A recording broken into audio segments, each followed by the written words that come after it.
Welcome to PopXcast, where science fiction meets pop culture. We're the podcast that covers everything pop culture and beyond the multiverse. Are you ready to get your geek on? Crank up the DeLorean, warm up the proton packs, toss a coin to your Witcher, and deep dive into your favorite plate of chimichangas. This is PopXcast.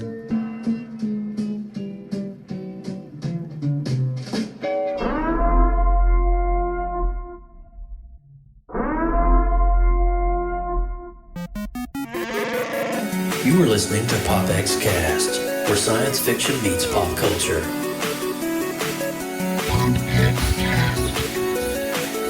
Here we go! PopXcast. I was born in it, molded by it. PopXcast.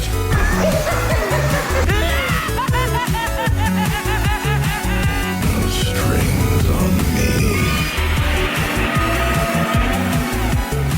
Autobots, transform.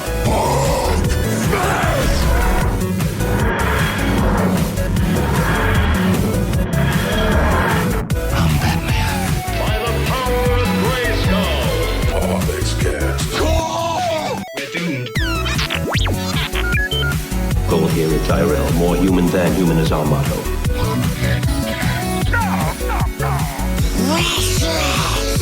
Here's Johnny. Never had a pet pony. Hasta la vista, baby. PopXcast. Captain's log supplemental. Negasonic Teenage. What the I am the one who knocks. Excelsior!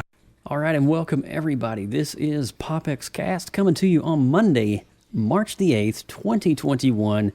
And oh my gosh, this is episode 117, and this is an episode I cannot wait to dive into. What is up, Team PopX? What's going on, guys?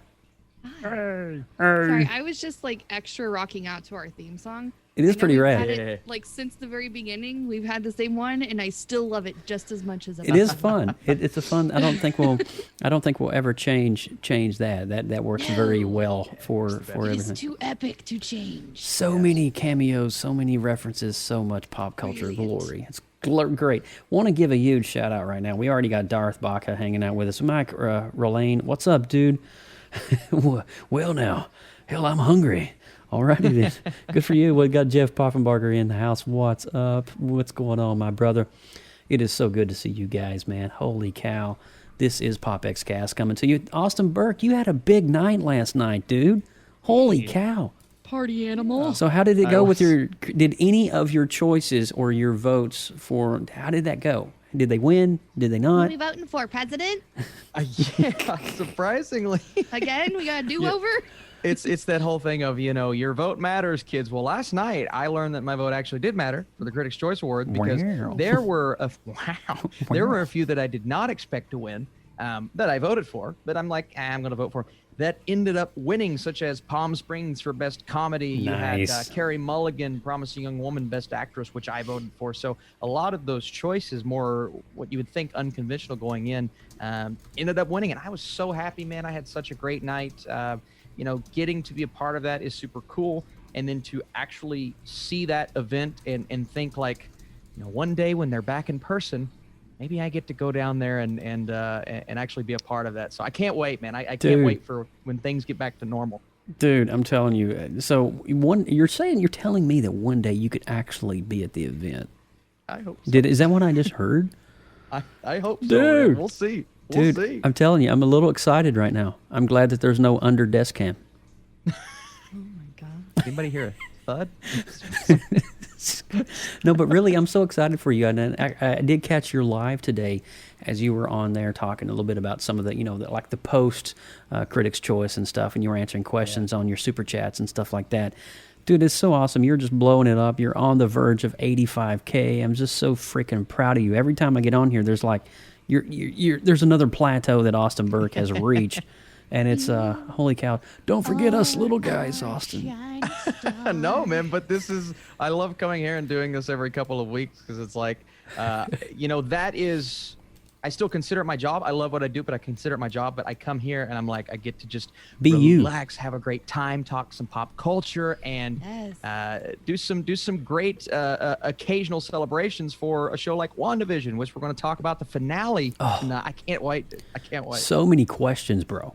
So many questions. Lindsay Badger, how has your weekend been? Now, what's going on in your neck of the woods? It's been a beautiful weekend. We've been in the 70s, which is springtime in Oklahoma. Yeah. Other than the horrible winter weather we had a few weeks back. Yep. So I am a happy camper. I was like you guys, filled with wonderment and excitement and a heck of a lot more questions with the wrap up of this series. Right. And I feel like we got splintered at the end. It was a little bit of different pathways. There was a fork in the road. There was a great divide amongst us all. Fork in the road. But also our retro rewind this week super got me pumped. I can't wait to nerd out about that here in a little bit too. Oh man, it's one of my childhood favorites, so I'm not gonna bash this. No, we're gonna. All right, good. This is great. Lindsay's positive. A stark difference. Mike Ippolito, did you have a good week? Oh, I'm just fluffy. Thanks for asking. He's fluffy. He's fluffy. I like that. That's good. I love you, man. All right, guys, let's get this thing kicked off. Austin, go for it, dude. Yeah, well, welcome to PopX, where science fiction meets pop culture. I am Austin Burke, the Appalachian geek at heart. We would like to welcome everyone joining us live in the PopX.live chat room. You guys can come hang out with us. Join the conversation at PopXcast.com. If this is your first time tuning in, first off, subscribe. Second of all, the first 20 minutes or so, we run down the headlines since our last show, and then we're going to dive into the show topic at the halfway point, as well as another retro rewind today, which I can't wait to get into. It's going to be a good show. I'm excited for it. That's awesome. And I'm your host, Joseph Burke, Central Florida's seasoned comic book nerd and retro enthusiast. Now, we're part of an amazing new network of creative collectives from an expanse known only as the Creative Multiverse. This network of creatives is lightly sprinkled with talent that surpasses even what our own imaginations could begin to fathom. Heavens to Murgatroyd. For more information, the Creative Multiverse is literally all across social media, including our Facebook groups at the Creative Multiverse. So that's facebookgroups.com/groups, facebook.com/groups/the Creative Multiverse. You got it. So if you missed Lindsay Badger, tell them about what happens if they missed last week's episode. What can they do? How can they find it? Well, I'll tell you all about it. Tell me. All right. What do they win, Johnny? Sweet. If it was an unfortunate event in your life and you missed such an epic episode of 117 of the PopXcast show, let us tell you about it for just a half a second. WandaVision review and Big Trouble in Little China retro rewind is what we are talking about. We kind of broke down a few of the episodes just to kind of catch everybody up on what we thought about all the big events of the season so far. Not to include the finale, because that's what tonight's about. So that's what we talked about last episode. Make sure you go over to either our website at popxcast.com for all of the great shows that we've done in the past, and also this one I was just telling you about. And all the archive is there. You can just roll around and all the goodness. Just get a nice, even coat. It's like a nice, delicious, it's one of those like panko crumbs with some herb-crusted chicken. It's beautiful. I'm channeling my inner Annie Potts there. Yes. Ghostbusters, what do you want? And as we always talk about at this section of the show, not right now. Stay in your seats, enjoy your popcorn. But after the credits are rolling, I want you guys to do us a favor and head on over to Google Play or iTunes, okay? This is important. It keeps the love going for the show. We need you to click the subscribe button. Hey, while you're sitting there, just go ahead and click the subscribe button on the channel, because you're just sitting there listening to all the good stuff. So just click on the subscribe button here, and then after the show, you go over to the Google and the iTunes, and you get your nerdy on over there. Give us some stars. 5 is what we like. You choose which ones you want, and then maybe say something nice. Even emoticon, smiley face, that's cool too. What do you guys think? You down with that? Cool. All right. Keep going. Oh my god! I know. I'm just like off the rails crazy tonight. No, I'm just so glad. Keeping us What's going. happening right now? Keeping us on track. What's happening? Before we go into the news this week, I want to say a huge shout out to iTalk Marvel 227, and also we want to say Axon 5150. What's up, guys? You guys are friggin' insane for hanging out with us tonight on PopXcast.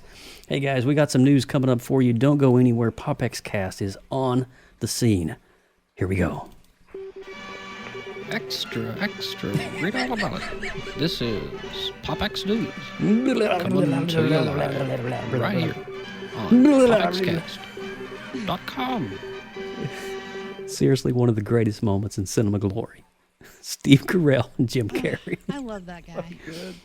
Oh my gosh, that's so good. Austin, you're leading out the news this week, buddy. Yes. All right. Well, first on the docket, we have actually a little bit of a sad news story. We have Daft Punk, one of the most influential and popular groups to emerge in the past 20 years, have announced their retirement via video titled Epilogue. Posted Monday morning, the duo's longtime publicist, Catherine Frazier, officially confirmed the split and declined to provide further details. The 8-minute clip begins with a scene from the duo's 2006 film Electroma, that features the pair Thomas Bangalter and Guy Manuel de Homem Cristo. Well done. Who for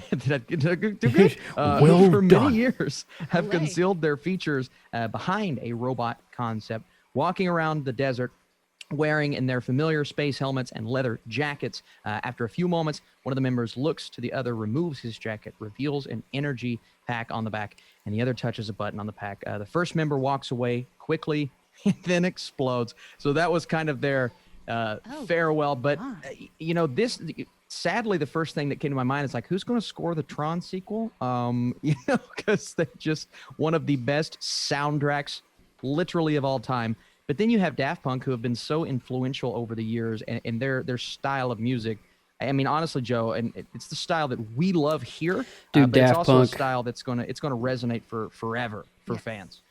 Daft Punk honestly is one of the influential bands for me because of Tron. I mean, I know they created so much more music than Tron, but their body of music is just dude. Sorry, Lindsay, I didn't mean to interrupt you, sweetie. No, that was fine. You were being all heartfelt, and I was going to be silly, so I was going to ask. So does this mean that they're no longer hotter, better, faster, and stronger?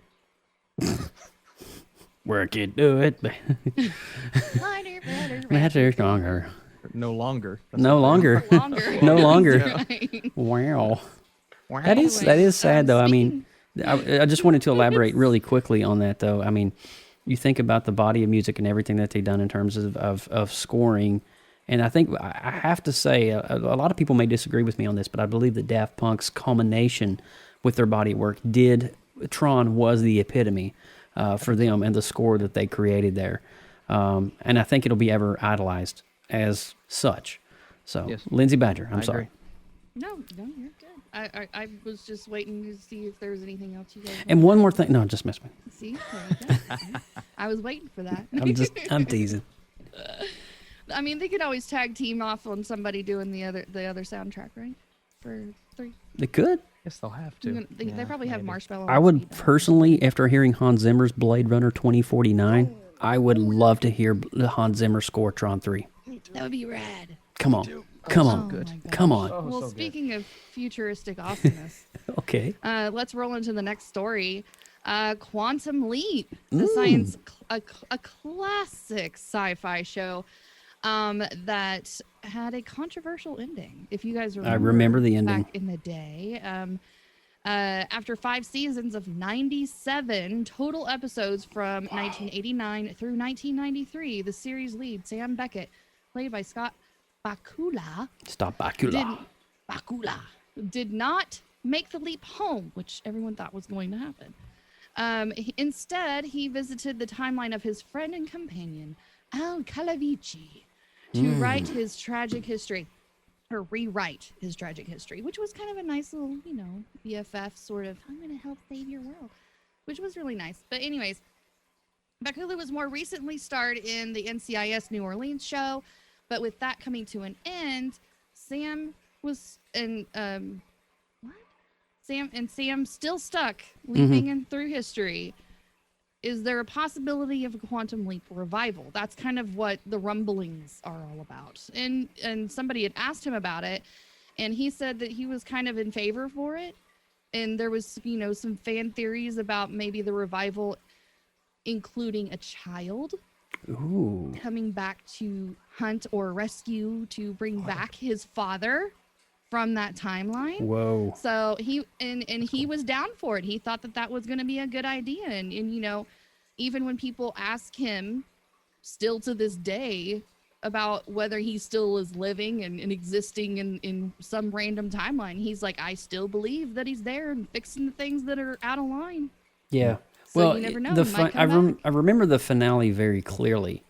He teleported in the finale. It was very questionable because he kind of teleported into this area that's kind of an in-between. And it was this old camp town, and there was a mine disaster. And it was a very strange ending. But at the end of the day, he got to rewrite one of the wrongs. His buddy Al, who is pictured in the video right there, because Al had Gushy, and he would always, Gushy's not working with me, and he'd have to slap it, and meow, meow, meow, and it's not working. But Gushy and Al created the portals to allow Sam to go from throughout time. Yeah. And there was a tragic event in Al's life early in his marriage. Sam got to fix that. And that was the premise of his final leap. Yeah. But the fact is, when at the end of the episode, Sam, the all familiar blue glow overcomes Sam, and he leaped, but we don't know where he went after that. So so as we know, Sam Beckett, Scott Bakula, is still out there somewhere. It's interesting. That's interesting. This is a show that I don't know. I've watched random episodes, but it's just, it was so far out of my time. I don't know exactly, but I think the idea and the concept is fascinating. Yeah. And I think if they don't either bring it back or even if they do a reboot down the line, I think it's brilliant. So I don't know why there's been not a lot of talk, or at least as much as I would anticipate of bringing it back. Yeah. I honestly think that just thinking back, I watched more reruns out of order. I did too. Than I watched of actual in order continuity of the show. So I mean, it's relevant either way. I would like to go back. I would like to go back through this series at some point, though, in the order that it was meant to be. That would be great. That would be awesome. But moving along, for Quantum Leap fans, that could be awesome for you guys. Moving along, we have really cool news coming from the world of Call of Duty this week, and this is from Activision. A Call of Duty 2021 leak has surfaced online, especially for Modern Warfare and Warzone fans. Now, as you guys know, I run Warzone just about every night of my life. Activision hasn't revealed the Call of Duty 2021 title as of yet, but it is confirmed a new entry in the series is releasing this year via PC, PS4, and PS5, Xbox One, Xbox Series X, and Xbox Series S. Call of Duty leaker Tom Henderson shared what he has been hearing about the game. According to Henderson, Call of Duty 2021 is in development at Sledgehammer Games, the team behind Call of Duty Advanced Warfare and Call of Duty World War II, adding that Henderson claims the game will be gritty and controversial, just like Modern Warfare was, which is why Modern Warfare fans starting to board the Call of Duty 2021 hype right now. They're starting to get on board with the train.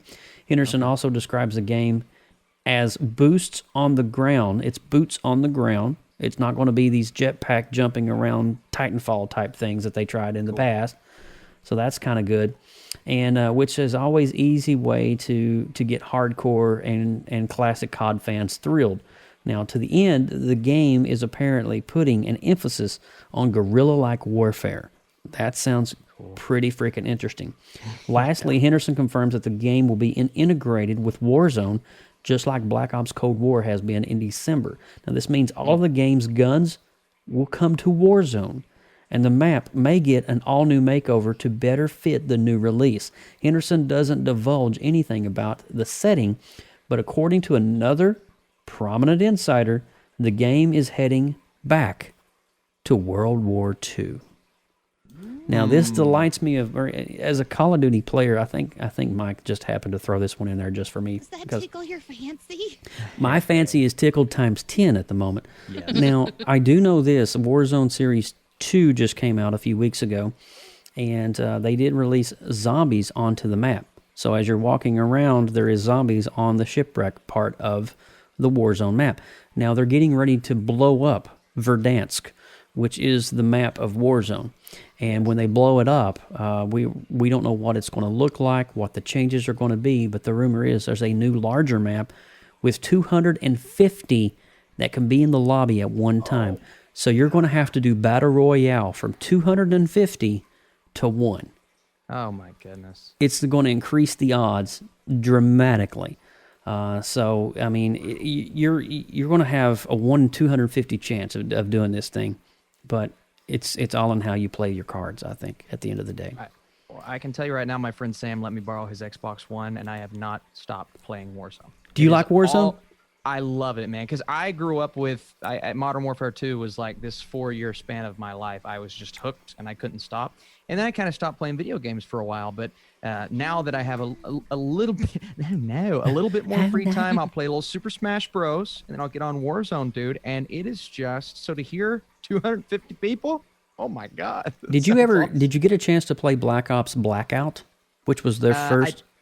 I didn't play Blackout. I did Black Ops. What was the second one? Black Ops. Yeah, Black Ops 2. Yeah, just Black Ops 2. Yeah, I played that one for a long. I love zombies, so to see that integration, and they did a similar thing with Warzone during Halloween where they brought zombies. Correct. In, which was fun. I played that a little bit, so it's nice. fun. I love it. That's awesome. I love it. Well, good things are coming to Call of Duty fans, so hang tight. The 2021 release title announcement is around the corner. They'll probably have Nazi zombies. They probably will. It's the best. So Mike isn't going to the show. His face must be presented by Kit Voice Animation. I have spoken. Mike Rolane. Thanks, Mike. Oh, trust me, Mike is coming up now because Mike has got something to share from the world of Zack Snyder. So, Mike, take it away, dude. And just before I get into that, I just want to backtrack real quick. I wanted to jump in on the Quantum Leap story. Okay. They released the Blu-ray box set of it not too long ago, all 5 seasons of it. And on the 5th season special edition section on the bonus features, there was an alternate ending that was filmed for Quantum Leap because they were anticipating going into a 6th season. Really? So what was where Sam got lost, Al was now going to turn around and go and leap looking for Sam. And that's how it was only like a 5-minute segment that was filmed. So since he did so much for him, he was going to return the favor and, go leap looking for Sam to try and pull him back to bring him home. Wow. And that was supposed to lead into season 6, which obviously never happened. But who's to say it can't happen now? Well, that's also true, but I don't know how far. Is the actor that played Al still alive, Mike? Yeah, but he's about 83 years old. Oh my. Okay. Yeah, so he's a little up there in the age. Maybe Sam's kid leaps a little too far, runs into him. Yeah, that'd be crazy. So what do you got to share with us, Mike?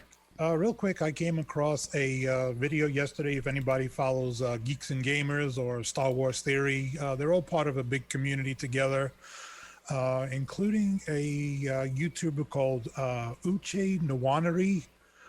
He's also into gaming, and similar to he does what Geeks and Gamers are doing, and they're holding a fundraiser on March 17th, which is going to be the eve of Zack Snyder's Justice League, and they're having a fundraiser for suicide prevention. Wow! And the main guest will be Zack Snyder himself. What?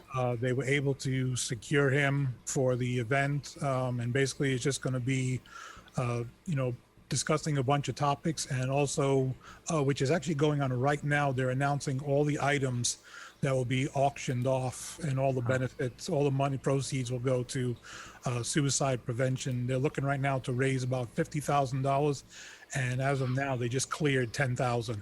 Wow, that's amazing, too. Days left. So March 17th, 9:00. If you're interested in some Zack Snyder Justice League memorabilia, Is that 9 p.m. Eastern or 9 p.m. Pacific? 9 p.m. Eastern, yeah. Okay. So I have the link for the actual stream.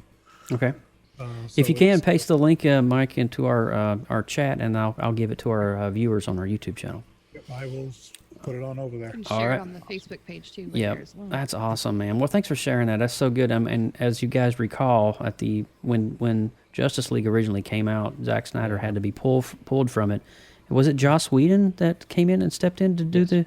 Yeah, and so I mean, he took Snyder's footage and the best he could and made a film out of it, but it truly was never Zack Snyder's original vision that he had for the Justice League, and so. In the light of all Snyder's being pulled out because of his son's passing of suicide, I think this is a great thing. And Mike, thanks for sharing that. That's really impactful, dude. That'll hit on. And let me go ahead and share that with our audience as well over in our YouTube. And guys, we're going to post this as well on our Facebook. So if you're listening to this on the audio portion of our podcast, be sure to look for that coming out on our Facebook page as well. But, really quick. John mentioned something in the chat. I think it's fun to bring up. Did you guys hear what happened today on HBO Max? I did not hear what happened today on HBO Someone Max. make an oopsie. Somebody made a huge oopsie. So apparently people went to click on Tom and Jerry and watched the first hour and 45 minutes of the Snyder Cut. Ooh. I'm sorry, what? Yeah, the Snyder Cut was accidentally leaked for a couple, I believe it was like an hour or two, and they tried to immediately take it down, but apparently people who had already started it could watch the first hour and 45 of the Snyder Cut instead of Tom and Jerry. Yeah. I think Tom and Jerry got some really good rating boosts. Good gosh. That's crazy. Oh my God. Wild. Somebody just lost their dang job. Yes, exactly. Wow. Oh my gosh. Anyway. All right, so we're gonna push into the this week's retro rewind, as we're going to be talking about the Neverending Story. Guys, stay tuned. We'll be right back. Retro rewind. Retro rewind.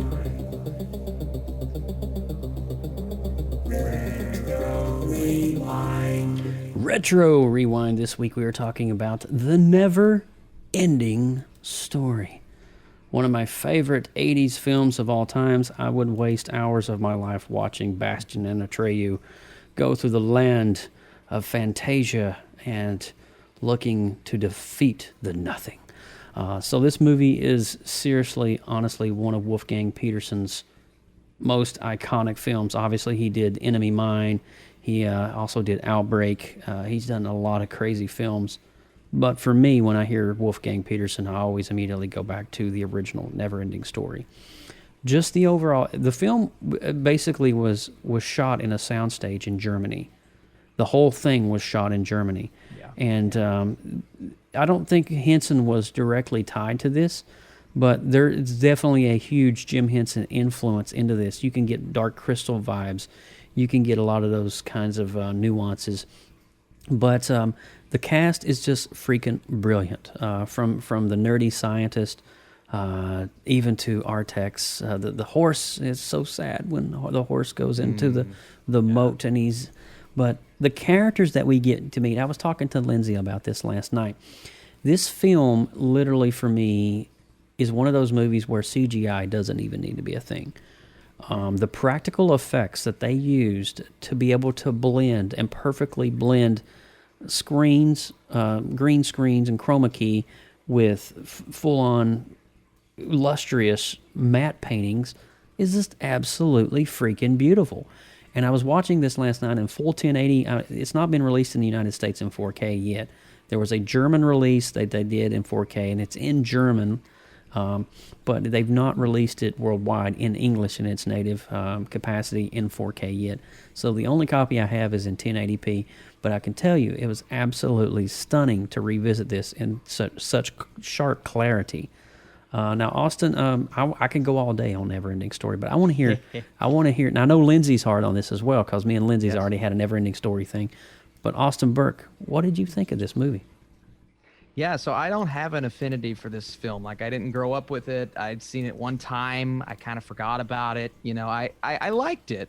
I liked it, but it's one of those when you're young and you watch this movie and it's not the 80s or 90s, you're like, oh, you know, it's the 80s special effects. You know, it's just kind of like, it doesn't really... But I was very open-minded, and I do recall like certain elements that would make me, as a critic, I'm like, okay, I feel like I'm going to be impressed. And while watching this unfold, not only the story, but I think the most impressive part is what you mentioned in the practical effects. I was kind of blown away with what they did, because I don't remember it being, watching it as a kid, I don't remember it being that impressive. Not only you think of this being an 80s movie, but you think of practical effects now. Yeah. I think those effects are just as good as some of the practical effects we see now, right? The only time in the film that took me out of it was when he's actually, riding through the clouds. Yeah. And I'm like, okay, well, clearly, but what more can you do, right? Yeah. But the creatures and the designs and the world and the landscape, and I did a ton of research, like the scene where they're all standing. Apparently, there's E.T. and Yoda and everybody standing there, like all of these Steven Spielberg connections, because he actually went in and helped bring this movie over from Germany. Little old Austin brain didn't even know it was shot in Germany. Yeah. So I start watching the movie and I'm like, all right, why is there dubs? Why is everyone dubbing? And then I'm like, oh my God, these are German actors and they're talking German. So discovering all this stuff for the first time was really cool. Now, I know Wolfgang Peterson from a movie called Das Boot, which is... Yep, Das Boot. Oh, my God. Oh, my God. This movie's wild, right? And then he went, like, he did Air Force One, he did Troy and all these movies. But I think Neverending Story might be one of his coolest accomplishments, because this is bringing this world to life at a time when you shouldn't have been able to do this, right? Yeah. You can do this now. I actually think this movie's really primed for either bringing it back, canceling the sequels, doing something fresh, modern with this. But it's really impressive what they did. So I was very impressed watching this movie. I enjoyed the story. There were a couple nitpicks that I had here and there, but overall, I think a Never-Ending Story is rightfully so a lot of people's favorite 80s fantasy classic. Yeah. And it makes sense to me. It Yeah. does. Lindsay Badger. The Never-Ending Story is a magical place that I escaped to often when I was a child. I always, when I think of this movie, I always remember that special moment where you get to go with Dad to the movie rental store and he lets you pick out that one movie. And it may be like every other week, it's payday. Let's splurge, rent a movie, and so that was like my go-to. There was like a cycle of maybe 2 or 3 movies that were like my staple, and my dad's eyes would roll every time I brought him the same VHS tape over and over again. He's like, good Lord, really? This one again? This was that movie. Oh. This was that movie. I honestly didn't even need to rewatch this movie this week because I have it permanently seared into my brain. All the characters, all the storyline, all of the beautiful artwork, the crazy, gorgeous soundtrack that haunts you in your sleep is so wonderful. It's like a little dreamland that you get to go visit for an hour. I don't even know what the duration of this movie is. What hour? Hour and 36. 30, yeah. Hour 136. Something. Yep. Yeah. And I know that it has your staple traditional stylings of an 80s movie of fantasy. But it's not so dated. It's still relevant. Absolutely. It's not super cringy, It still has all of those beautiful aspects like you guys were talking about before that you can kind of overlook a little bit of the, it's not super realistic. Well, no kidding. I mean, you don't see pink dragons flying through the sky. So, I mean, like, it's just, you have to kind of let go and just have fun with it. And the scripting of it, there's some epic one-liners that you can come up with. And the thing is that when you've met your people, when you can throw out a line like, these were good, strong hands. And whenever somebody knows exactly what you're talking about, those are your best friends. That's true. Those are the people you should be hanging out with for the rest of your life. They look like strong hands. Yeah. But I have to ask you guys, did you have, what was your favorite character? Because there's a wide variety of characters. You have your princess in the tower. You have your hero that's kind of a little bit of a Native American feel going on, fighting the buffaloes and Indians and all that kind of stuff. And then you've got your deep dark villain that actually gave me nightmares as a kid and Yeah. scared the crap out of Gamork. me. Gamork. Honestly, my favorite character is the ancient turtle that's allergic to the humans. That scene cracks me up every single time. What is it she always says? Never mattered now. Yeah. But the thing is that I'm impressed with a fantasy movie how rich in emotion it is. It takes you where you're thrilling, flying above the clouds, and that you have that adrenaline rush of excitement, but then you're like sobbing because of Artax in the depressing mud. That whole scene, I Dude, sometimes I just have to fast forward past it because it's just that. heart wrenching. My wife couldn't make it through that. She's an animal lover, so It's she's like, heart-wrenching. I can't believe you watched that movie again. I'm like, Yeah. yeah. So It really is. And then you have the terror of the creepy things lurking in the dark, So there's all sorts of emotion roller coaster that you're going on with these characters. So I was just kind of wondering, I was like, do you guys have a favorite character Falcor. from this movie? Falcor?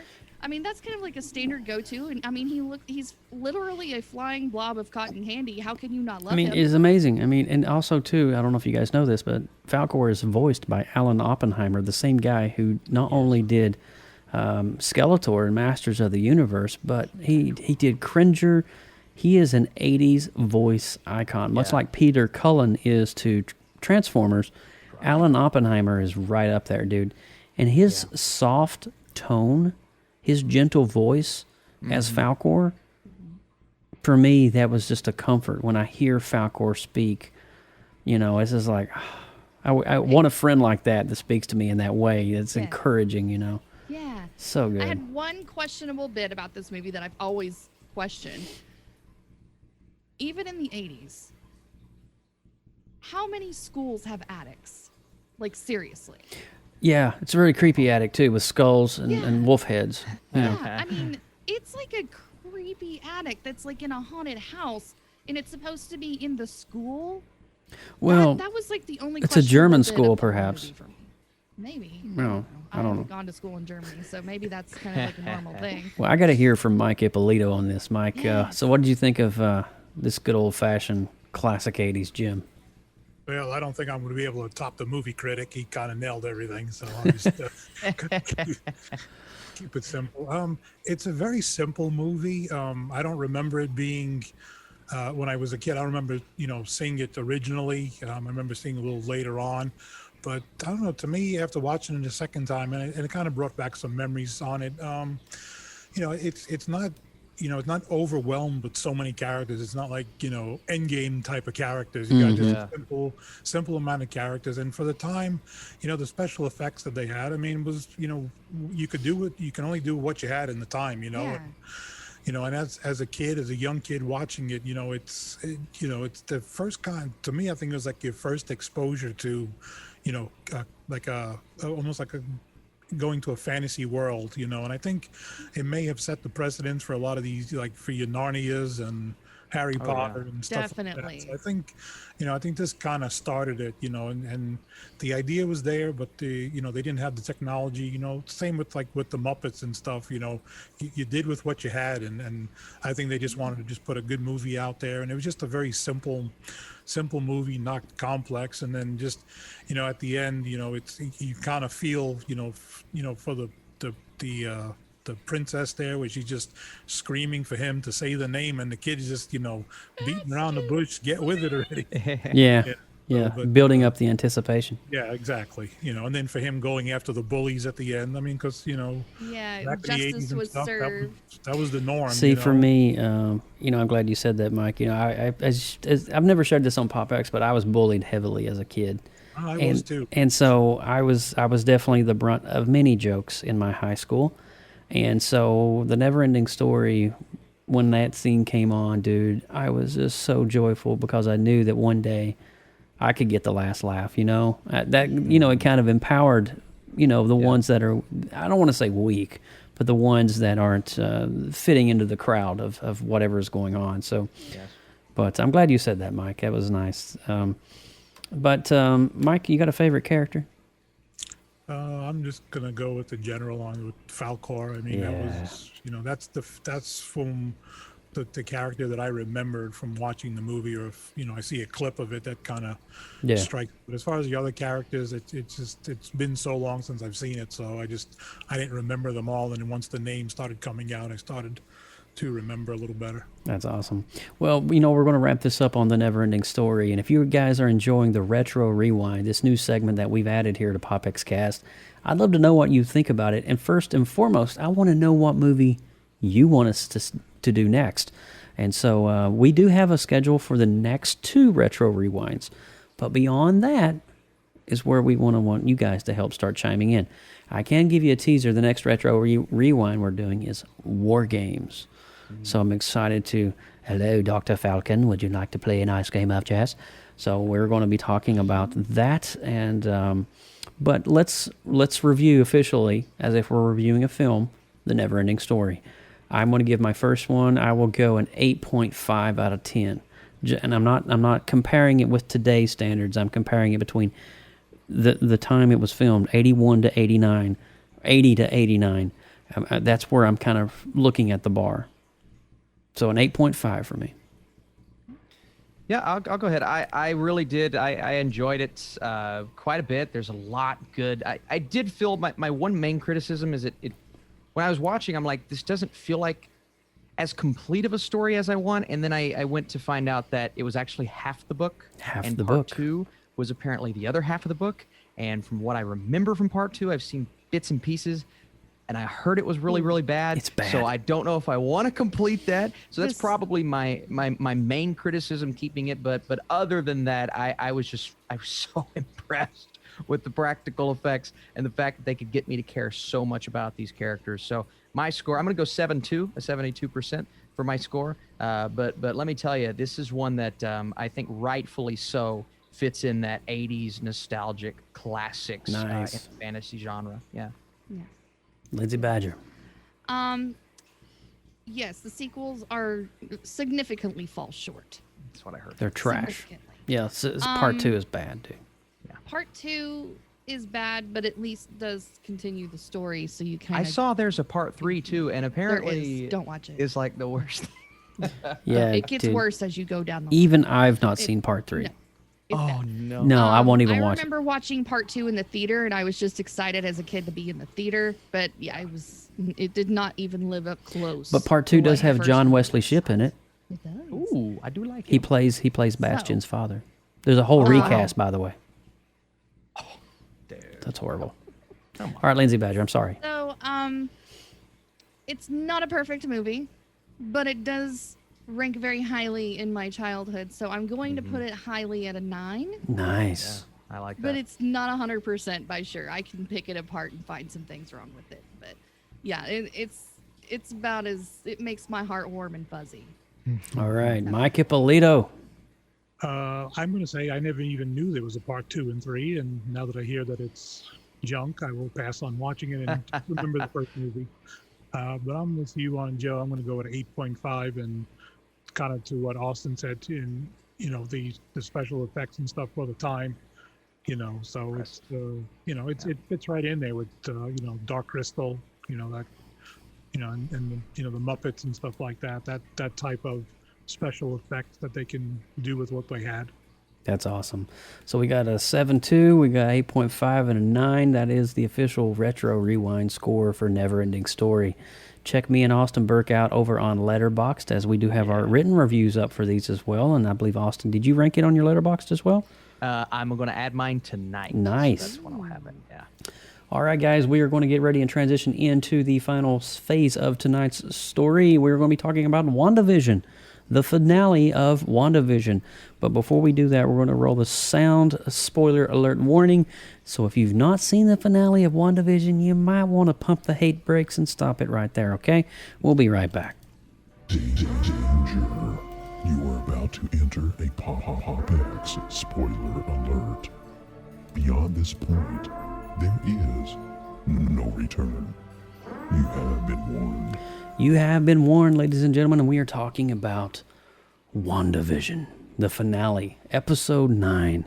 and 8, I guess we can talk. 8 and 9 kind of go hand in hand. So, but holy cow, more questions than answers, in true Marvel form and fashion.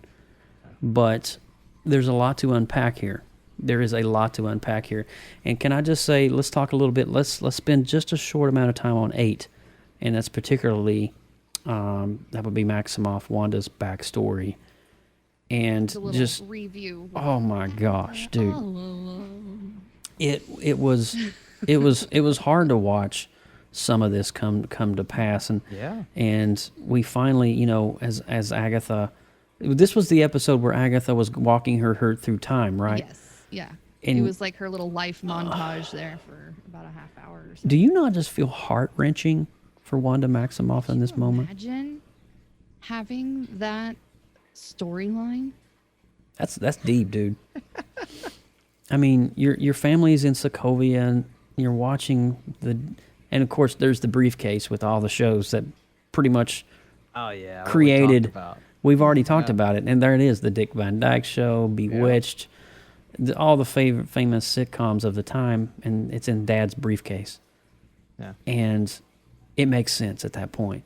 Yeah. But my God, the tragedy, the explosion in the apartment, the death of the parents. And they sat, how long did she sit under that table thinking that the bomb was going to go off? It was 2 days. 2 days. 2 days, 2 to 3 days. Could you imagine that 48 hours you'd have to sit there and stare? Suffer. Like that. Not knowing if it's going to go off or not. Starving, having to go to the bathroom, trying to, be a little bit protective of the brother a little bit, Oh my gosh, dealing with your own emotional But somehow turmoil. the TV was still on. And yet again, she was able to escape that reality of a bomb crashing and killing her parents, and kind of focus and fixate on the sitcom, essentially. It's just heart-wrenching. You guys got any comments you want to add about episode 8? I thought Thor had the most tragic backstory in the MCU because he lost his mother, he lost his best friend, he lost his brother. His dad. I'm thinking Wanda, his dad. Oh my God. I'm thinking Wanda is really competing with that because everything she went through prior to this, and now seeing the actual backstory, and now seeing what she just went through in the finale with her kids, I think she might have the most tragic backstory in the MCU. And wherever she goes, I think bad from here. I think it's going to be at least slightly justified because it's really, really bad what happened to her. I have no words. I think it was beautiful. I think it was beautifully done. I mean, it was heart-wrenching to watch, but beautifully portrayed to give us an accurate kind of in-depth analysis of her childhood. That portion of her in Sokovia that we never knew or never saw. And then it goes into the actual Hydra Institute where they kind of used her. And we don't know how long she was in that institute because she was later captured shortly after kind of being a refugee after her parents died on the streets, and probably was captured at some point by Hydra to do all kinds of crazy experiments on, because I guess it was considered she was a super or whatever you want to call that. Yes. So it's just very heart-wrenching to go through that and watch that. And then, of course, at the end of episode 8, as we're going to build up into episode 9, which I really want to get to, is we have the culmination and the famous song Agatha All Along. And it kind of we got not just a wrap up and a fill in of the gaps of Wanda, but we also got a backstory for Agatha too. We did.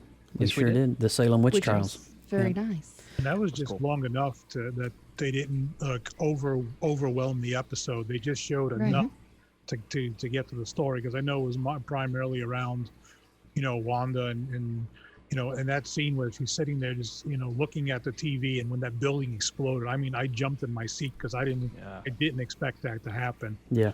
And, then to make it worse on top of it, when she sees Vision and she says to him, I can't feel you. And if you felt nothing, then you must be made of wood, because that was just, just on top of that. And then to see that was just kind of hard to, take that in. If you remember back in the Avengers Infinity War, her and Vision are in that apartment in Scotland, And she does something very similar where she goes and puts her hand on his stone, and she's like, I can feel you. I can feel your presence. Yeah. But this time when she did that, and She's here's like, Vision. I can't feel you. I can't feel you. Oh, Dude. Heart. And then, then she went to the New Jersey plot where they were supposed to build their house together. Oh. Yeah, it was just like wave after wave of grief that you could just I gotta tell you, man, wash over you. Like you were her. You were literally like placed in her footsteps through this entire story, and it's just like. And I got a little misty-eyed. I'm not gonna lie to you. I got a little misty-eyed, especially, you after seeing all the culmination of her backstory and just her and Vision and just the pain, and then the pain and then her magic finally letting go and creating Westview, and the hex around Westview. It's just gut-wrenching, bro. And then you see from her own mind, or what she remembered Vision to be, she formed Vision, the hex Vision. And it's just sad, dude. It was just sad. And, but I guess the big Easter egg at the end of the movie was Agatha. And then we kind of see all the cutscenes of Agatha kind of controlling everything in the background and being in the, the producer's chair and controlling fake Pietro and all of this stuff. And it was her all along, pretty much, kind of masterminding. They call him what, Fietro? Is Fet- that like the internet's Fietro. dubbed name for him? Yeah. Fietro? I think so. But I can't believe they wasted a good character on a boner joke. Oh, that's horrible. But I mean, the cutscene for that though, in the credits, was whenever we were like, yeah, you got the what is the official name for that Vision? That's the white. The the white Vision. You got Vision, and then you got the Vision. The Vision. Okay. And so, I mean, it's all the same. Double Vision. You can call him. You can call him White Vision, but I mean, I go White Vision and then Vision. There's just no really other way to explain it, but yes, the cutscene, the end, Paul Bettany in white makeup coming to life was just, oh my God, sweet. On the edge of your seat. That was the big cameo that he wanted to work with. That was that was the career. Actor he always wanted to work with was himself. No lie, that's funny. Yeah. Dude, I mean, he trolled us so hard on that. He did. He trolled us. He probably loved every second of every fan theory. Dude. Yeah. You know what? I think Disney trolled us too, because wasn't there some certain character listed in the casting on the Googles? Well, yeah, there's James Spader. I don't know why. Because there was no cutscenes of Ultron vocalizing. No voices, no nothing. Not even in the flashback. I feel like someone may have went in and manipulated that, because I personally don't think Disney would do that, because they know what Backlash is like because of The Last Jedi. So I don't think they would want to do that to themselves. But then again, they did. But Feige's pretty smart, and he knows how his fan base is like. Yeah, he absolutely is. Internet. We're going to search the data mines for the right, characters. though. You're right. To me, it's like a Wikipedia. Like, I could go in and add something in Wikipedia if I wanted to. So I'm sure people have figured out how to do it. Oh, yeah. That's interesting. So should we roll into the finale, since it was the longest episode of the entire series? It was 50 minutes. It was a full hour. It's true. Yep, it was 50 minutes exact. So the finale is definitely the culmination of you get the battle between Wanda and Agatha, the battle between White Vision and Hex Vision, and then you got all the other characters behind that. You've got Wu, Spectrum, Monica Rambeau. She made her last little appearance. She did. But it was really cool to see Spectrum and her powers. And one thing I really liked that was so true to the comics on Spectrum is that whatever energy that comes within her, her eyes will glow that energy. So if you see that she is battling with Agatha, her eyes are purple. But if you see that when the bullet was fired from Hayward, the energy of the bullet, because it was copper, her eyes turned yellow. Yeah. And so I thought that was really interesting, because whatever energy she's adapted to, she will absorb that energy. Yeah. She's made of pure I love energy. that whole character, but the one thing that I did kind of find, and I know it's probably just a time constraint, obviously, and we'll probably dive more into that later, but... Mike Rolane in the chat. It was not a full hour. You forgot the 37-minute credits. Was how quickly she adapted to these new superpowers, and she seemed not phased at all that she could do things that she didn't do before. Mm-hmm. That kind of was just like, I know you're hanging out with superheroes all the time, but whenever you become one, wouldn't you just like want to take a personal moment of reflection on that? Yeah. She was just like, no flips given. Let's just keep moving forward. Well, now that's probably her military training kicking in too. I think that's what it is. I think it's her military training, but if you notice in the moments when she's trying to be militant and she's trying to be in defensive mode, her powers unwillingly kick in.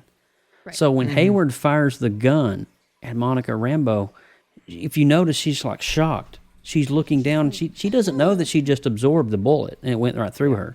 She has no idea of that. And so I think it's kind of I think she knows that she's a super or a mutant or whatever you want to call her, but she doesn't know the extent of her abilities yet. And that's why at the end, the Skrulls like, somebody wants to talk to you up there.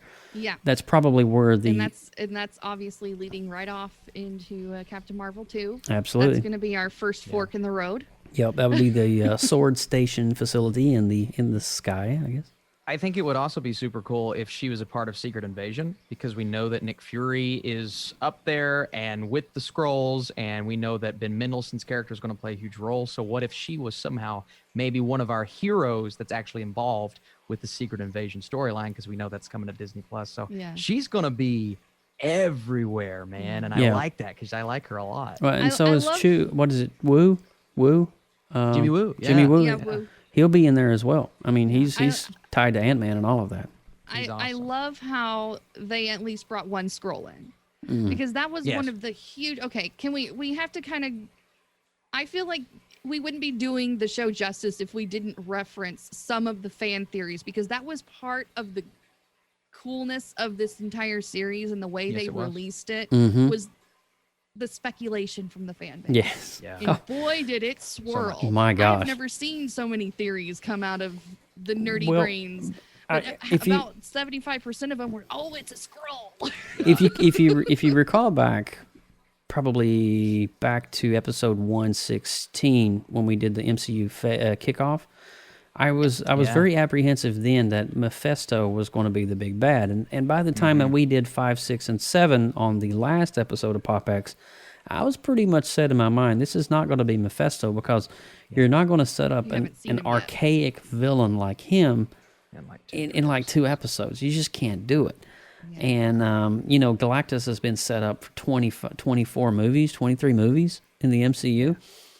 So you just can't. I mean, Mephisto's a super big bad here, and I was pretty much not on the Mephisto train at that point. I was definitely kind of on the train of maybe a Reed Richards coming in, like a John Krasinski style. But I think honestly here, I was reading an article the other day. Our level, I think a reason a lot of fans are disappointed with WandaVision, and I'm not disappointed with WandaVision. Let me say that on the record. But a lot of fans are disappointed because their level of expectations were not met in their own hypotheses that they came up with. Yeah, they had it like way up here, and I'm like, it's like, and one thing you got to learn about this, and especially going into Falcon and Winter Soldier in 2 weeks, is that we got to learn, it's great to theorize, but it's not good to browbeat people with your ideas for bait clicking on a YouTube channel, essentially. And so, just be mindful of that next time. We learned a lot in WandaVision. It's great to speculate, because I think at the end of the day, that's what we want to do, is we want to form our own opinions, and even we do it here on PopXcast. Right. But, there's a difference in speculating and then just kind of like shoving it down the throat of all the fans. I heard from several people that maybe they just didn't read everything, because from episode 1, it was listed as a limited series. Oh yeah. And a lot of people are like, well, when's season 2? And I'm like, do you know what limited means? It's a one-off. It means that you're done. We call that the end. In the local comic book shop, we call that a one-shot. Yeah. It's a one-shot. So, yes, it was. I think the people skewed their expectations, expecting it to be a longer running series as well. Because you can't set up a big bad. I want to gravitate down to Austin and Mike. Mike, so specifically, let's talk about episode 9. What was some of the moments for you that just kind of like really blew you away? Was there anything that stood out particularly? Well, the 2 fight scenes between Agatha and Wanda, and the 2 visions, I think that was great. that's typical of Marvel, Marvel caliber of fight scenes. I mean, but you're on TV, so you are limited to what you can do. And the way Wanda kind of turned it around on Agatha, where I can't remember exactly what it was called, but I know when they were in that the runes down in the basement there, she had all those symbols up on there, and she said that, who cast the spell, controls everything, and she turned it around on Agatha by covering it up with the storm. Yeah. I thought that was well played there. That was really cool. Yeah. And then the two Visions fighting, then all of a sudden where they so sweet comes out when he said, "Well, I'm the conditional Vision." I'm going, well, something's going to happen here. Yeah. Can we have Can we engage in a conversation? Yeah. The ship of Theseus, and to go down that hole, if you remove a plank, wouldn't for the replacement, when is it still the original? So that kind of leads to where now the White Vision was just is not the original Vision that was killed off in Infinity War. That was just like another one that they had made. Yeah. Am I getting that right? The White Vision is the Vision from Endgame. Yeah. He is the Vision with the Mind Stone torn out. And Hayward, if you remember the scene in episode 8 when Wanda went to Vision and to see Vision at the sword facility, he was all torn apart. Yeah. That particular scene is almost literally identical as the scene from Marvel Comics where Vision was literally torn apart. And I believe that is in House of M, if I'm not mistaken. And so I think the reason why he is in white is because he is, I guess it's a new paint job or whatever. I mean, it's like a different car, but he's a different... He has a different vision and a different purpose he's supposed to get into the Hex and kill Wanda, essentially. Yeah. That's his mission. That's what I wasn't sure if it was just another recreation, if it was part of it, and just, it answered a lot of questions. I mean, the last 2 episodes, sealed the show for me. I just, the 2 questions I had was, where did she get that deed from? Did it actually come from Vision? Where she had the heart, and where is the White Vision now? Yeah. It's kind of the 2 things. And what you said, Joe, about, people getting their expectations. I've seen, a lot of nonsense with, this show was garbage because there was no Doctor Strange, or there was no, this person, that person. I'm going, this show held its own. It didn't need any major characters. And if you're going to, carry on about that because of it, then you need to go watch something else. Because, exactly. You got your, your expectations so high that you've now ruined the show for yourself. And, so I just, unfortunately that's the internet we live in, I guess. But you're spot on, Mike. You're definitely spot on. And and I was satisfied. I mean, if they didn't have, Doctor Strange or, Ultron or Reed Richards, and I'm saying I'm fine with this show the way it ended. It was held itself enough, up to the expectations of how good and beyond that it was for me, that I didn't know what to expect going into it. And I just want to say, I think Catherine Hahn was amazing. Oh my God. Episode 1 all the way to the end. Her outfit in the finale was amazing. And, the second Doctor Strange has, come back again as Agatha Harkness. I think she did an amazing job. And I think 2 things there, and I'm going to let Austin just blow it up here. Did you notice that Wanda didn't necessarily kill Agatha? She just depowered Agatha. But in the comics, she did something very similar to Agatha, but Agatha down the road mentors Wanda on the use of her power. So that's the reason she kept her alive. Now, fast forward, let's talk about the White Vision for a second. Did anybody stop to notice that the power cell on Vision's mind, did that look familiar to any of you? It looks like the Iron Man. The arc reactor. Yeah, the arc reactor. Yeah. I think I kind of feel that is some Stark tech that that sword was able to get a hold of, possibly, because you got the magic of Wanda, and then you've got the spark of the arc reactor. I think that was enough. But the scene that I want to talk about, and then I'm going to let Austin go, is when the Vision from the Hex said, "May I?" and he touches the White Vision, and then his eyes become clear. He comes from the synthesoid robotic eyes to more of a clear eye. I think in that moment, he doesn't have the emotions restored to him from his previous life before Infinity War Endgame.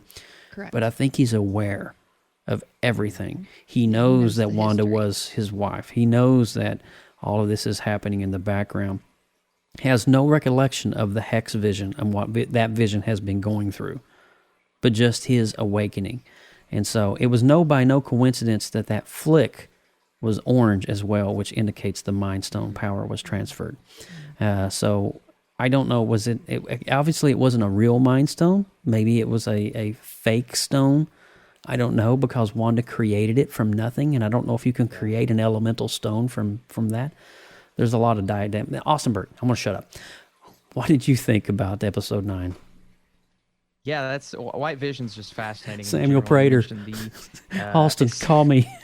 Oh no, Sam! You have to wait for me, bro. I love you, man. Thanks for joining, though. Be sure to hit like and subscribe. But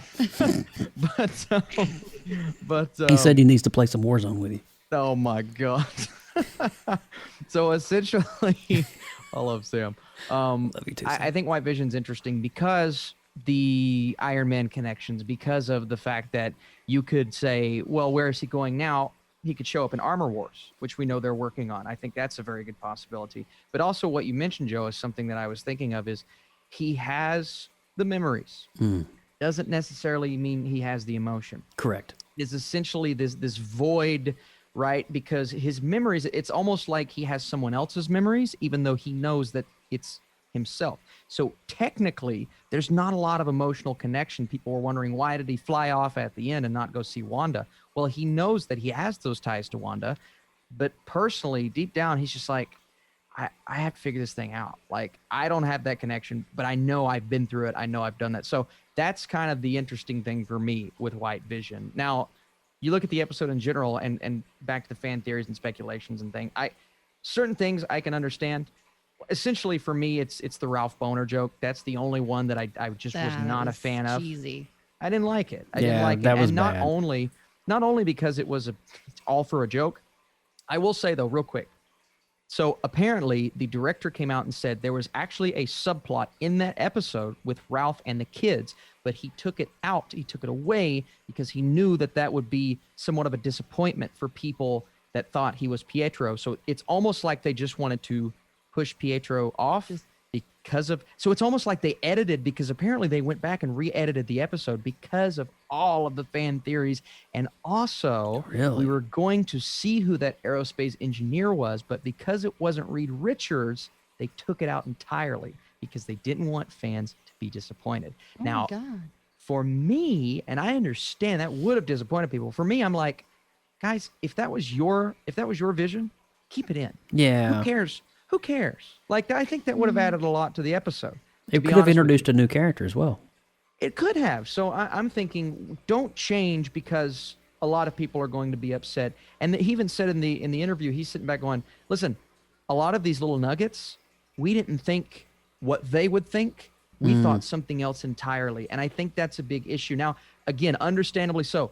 The Evan Peters thing, why would you cast him if he's not Quicksilver? That's my big problem. That is a big... But it's not necessarily commenting on the quality of the episode. It's more so just don't include that if you're not going to make it. You know what I mean? Just sure, it's kind of a nice nugget. Don't make it a boner. It was a joke. wasted character. It was a wasted character. I agree. I mean, I think if you're going to have Evan Peters walk up to the door with Quicksilver hair, you know, even though Agatha was controlling, that has to be expanded on. They could have really introduced an entire universe with that character.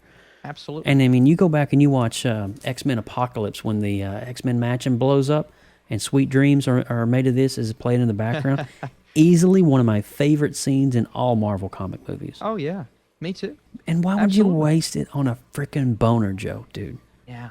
That's a waste. Frustrated that me. was a waste. Yeah. Again, it's not quality of the episode, right? Because they did what they set out to do. Wanda and Vision, the romantic story, the scenes at the end where they're getting to say goodbye. She's saying goodbye to her kids. She's saying goodbye to Vision. It was beautiful. I mean, so beautiful. And I loved that. I do think, you know, some of the things in the episode are like, you know, the Marvel tropes. We've got the heroes battle, the villains battle. I've seen some criticisms, very valid, of people that are saying, we really like the artistic stuff in the first 3 episodes.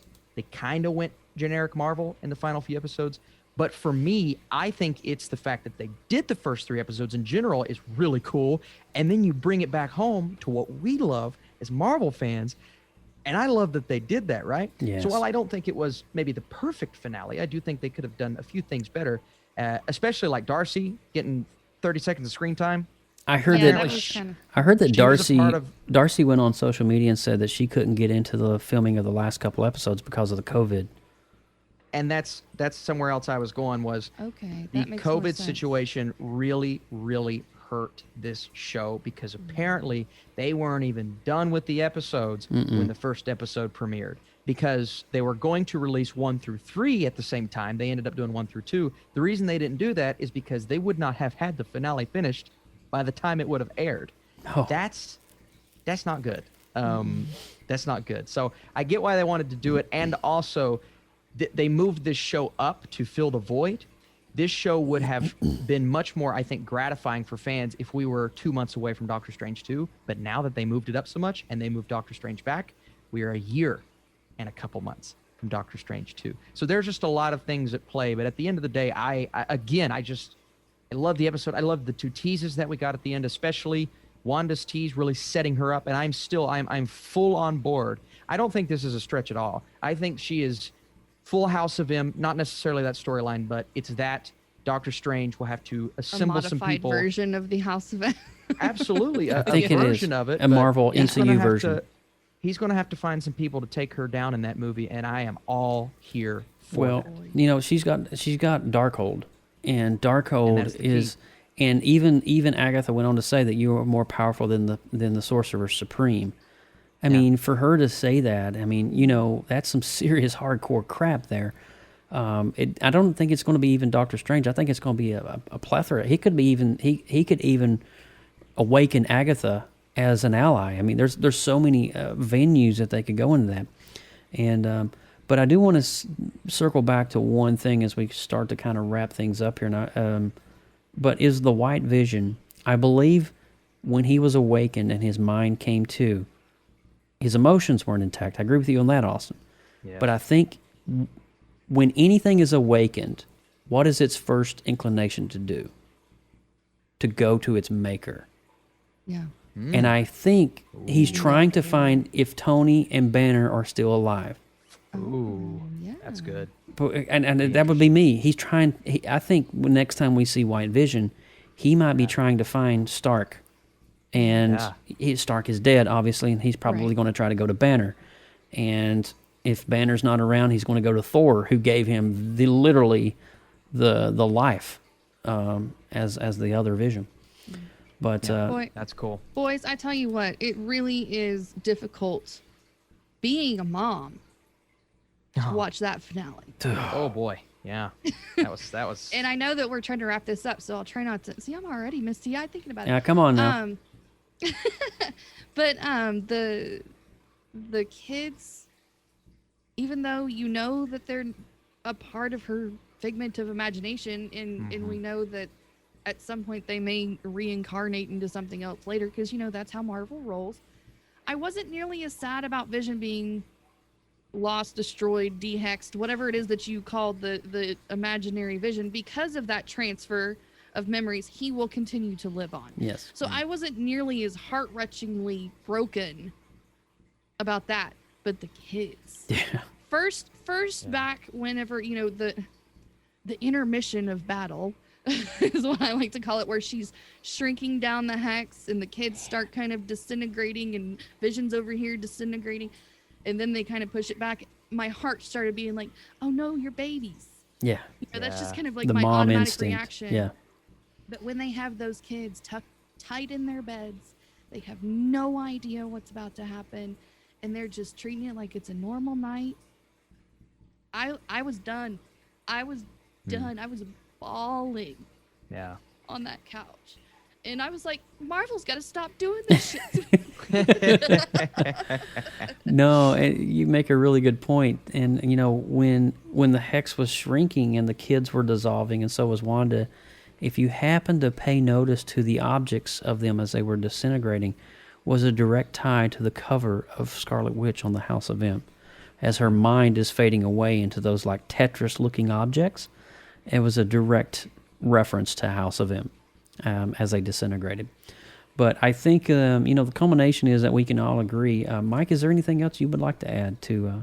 Just to kind of circle back what Austin said about how we have a big gap now because of the COVID. I mean, it's pretty much turned everybody's lives upside down, and we should be grateful for what we did get right now. Right. Yeah. And they had that same issue with Falcon and Winter Soldier. They had to stop production because of the COVID. So by the time the first episode airs, I don't even think they're done with the series yet. I think they're just getting very close to wrapping up. But, and I think probably what I'll do is, even so there's that big gap because of the push of Doctor Strange, probably like a few weeks before. Chat's making me cry again.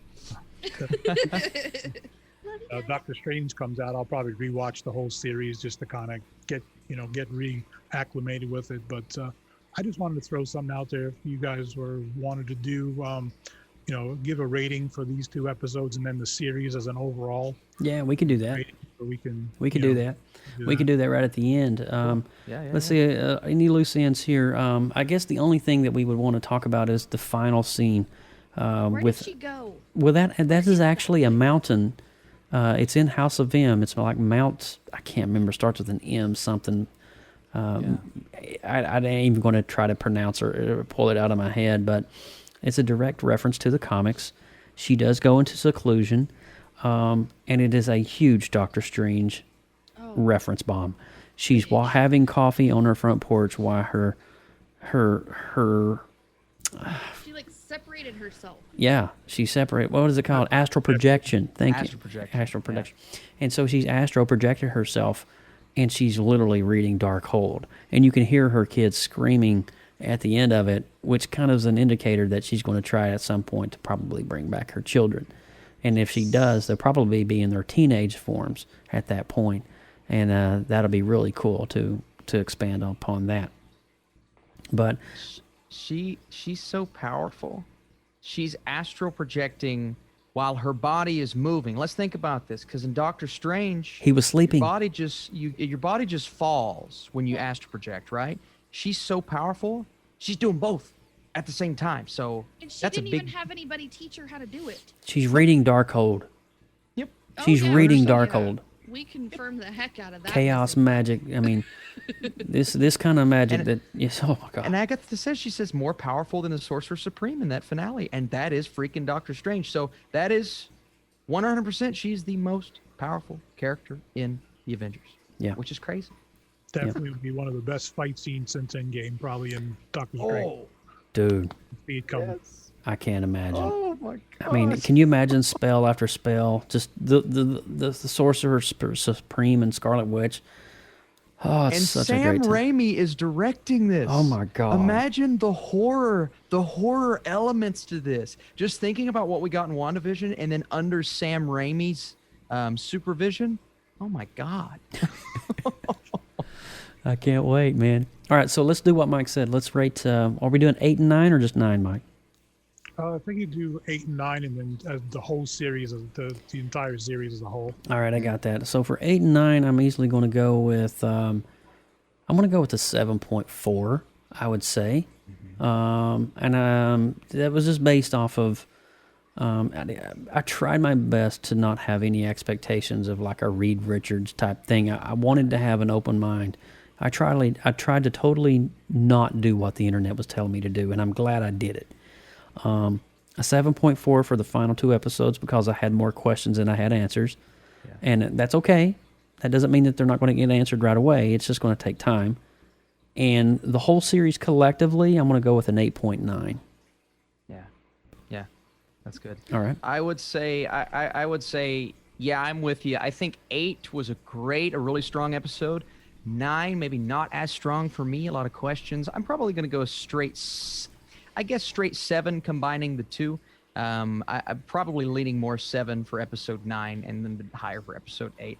But the series as a whole, I do think really delivered. And you look at the repercussions, what we're going to get, the expectation level of some of these characters, where they're going to go, and just the fact that, hey, Marvel's doing something different here.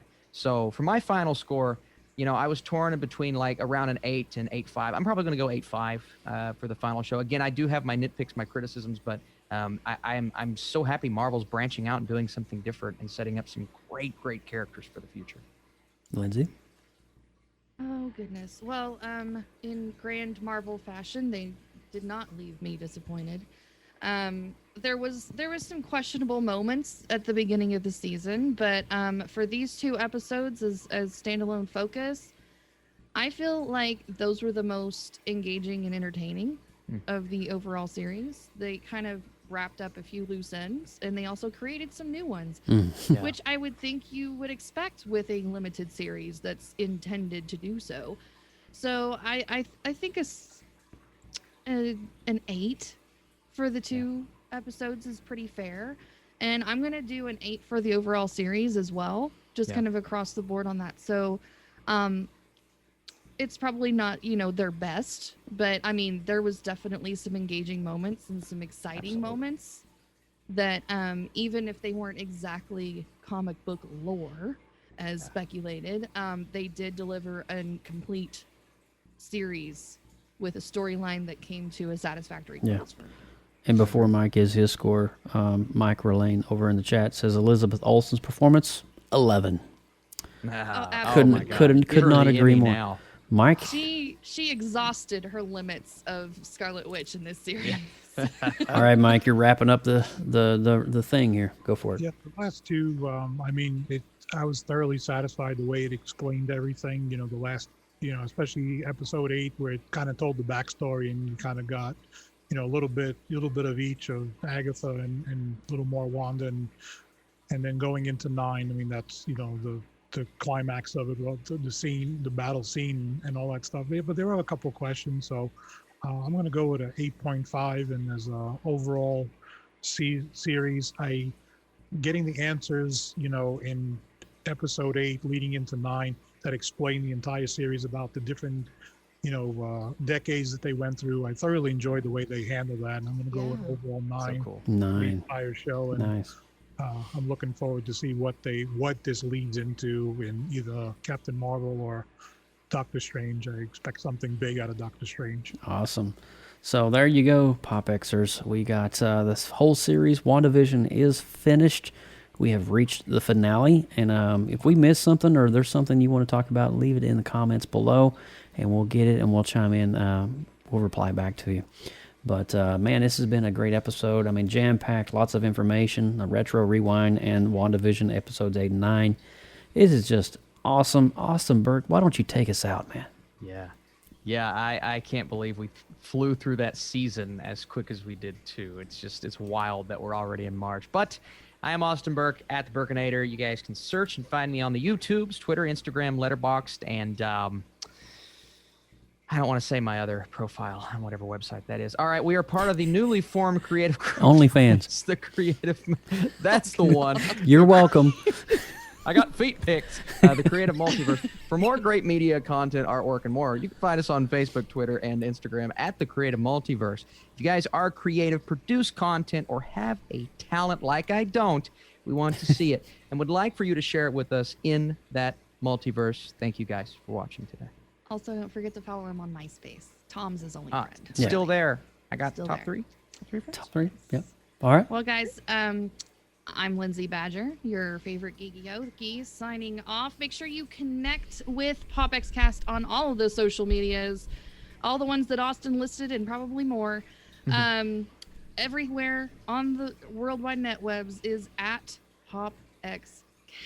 If you are old school and you want to do the email thing, you can drop us comments and suggestions via the email address popxcast@gmail.com. And don't forget to check out our website, popxcast.com, for all future and past shows, all in one good, happy little place. Happy little place. That's exactly right. And I am Joseph Burke, a.k.a. Joseph Burke Arts, all over the web. Man, I tell you what, this has been such a great show for me. So much good stuff to unpack here that we just discussed tonight, from retro films to modern WandaVision. It has been all around a great Could've show. gone another hour on this show. Oh, we could have easily went At another hour, least. but I don't know if I can stay awake that long. No. But find me all over social media, and of course, hats off always to the amazing, well, the wonderful, the talented Team PopX for being my. what do you? Oh my gosh, what is going on here? Okay, he's doing it. He's doing it. Okay, Mike Tyson's Punch Out. Here we go. And of course, hats off to amazing Team PopX. And that is this episode of PopXcast. We'll see you next time on episode 118, where we get to talk, guess what? Falcon and the Winter Soldier.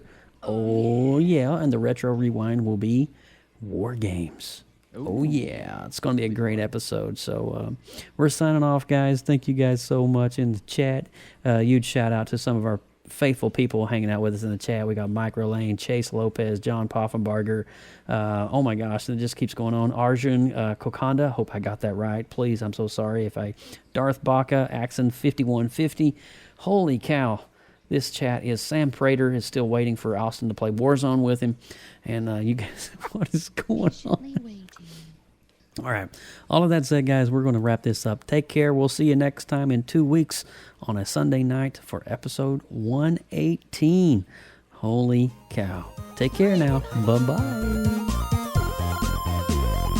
Thanks for listening to PopXcast. As you're enjoying listening or viewing our shows, please consider clicking on the subscribe button to our feed and click the get notifications buttons so you don't miss out on great future content. Like our Facebook page, facebook.com/PopXcast, and on Instagram at PopXcast. And be sure to drop us an email anytime at popxcast@gmail.com. For more great content, check out the Creative Multiverse, where science, art, and imagination come together with artistic talents.